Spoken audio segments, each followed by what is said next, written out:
Let us go then, you and I, when the evening is spread out against the sky, like a patient etherized upon a table. Let us go through certain half-deserted streets, the muttering retreats of restless nights in one-night cheap hotels and sawdust restaurants with oyster-shells. Streets that follow like a tedious argument of insidious intent to lead you to an overwhelming question. Oh, do not ask what is it. Let us go and make our visit. There will be time. There will be time to prepare a face to meet the faces that you meet. There will be time to murder and create. And time for all the works and days of hands that lift and drop a question on your plate. Time for you and time for me.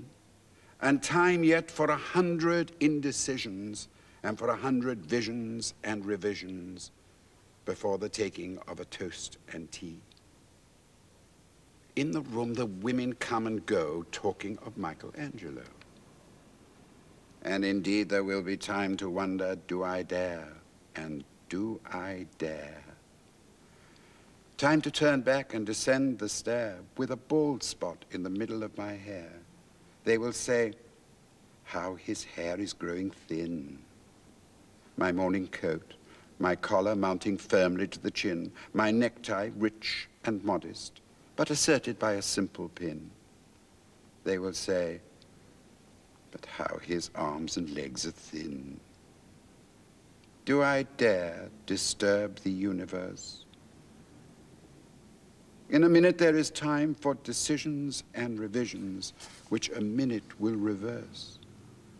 For I have known them all already, known them all, have known the evenings, mornings, afternoons. I have measured out my life with coffee spoons. I know the voices dying with a dying fall beneath the music from a farther room. So how should I presume? And would it have been worth it after all? After the cups, the marmalade, the tea, among the porcelains, among some talk of you and me, would it have been worthwhile to have bitten off the matter with a smile, to have squeezed the universe into a ball, to roll it towards some overwhelming question, to say, I am Lazarus, come from the dead. I have come back to tell you all. I shall tell you all.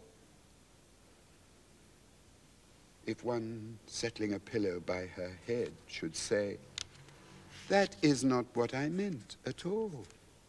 That is not it at all. And would it have been worth it after all? Would it have been worthwhile after the sunsets and dooryards and the sprinkled streets, after the novels, after the teacups, after the skirts that trail along the floor? And this, and so much more. It is impossible to say just what I mean. But as if a magic lantern threw the nerves in patterns on a screen, would it have been worthwhile if one, settling a pillow or throwing off a shawl and turning towards the window should say, that is not it at all. That is not what I meant at all. No, I am not Prince Hamlet, nor was meant to be. Am an attendant lord, one that will do to swell a progress, start a scene or two, advise the prince, no doubt an easy tool, deferential, glad to be of use, politic, cautious, and meticulous, full of high sentence, but a bit obtuse, at times, indeed, almost ridiculous, at times, almost the fool.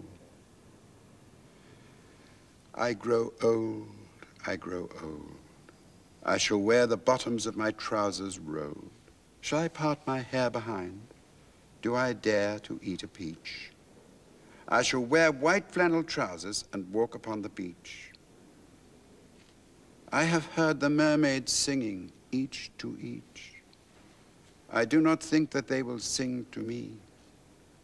I have seen them riding seaward on the waves, combing the white hair of the waves blown back when the wind blows the water white and black.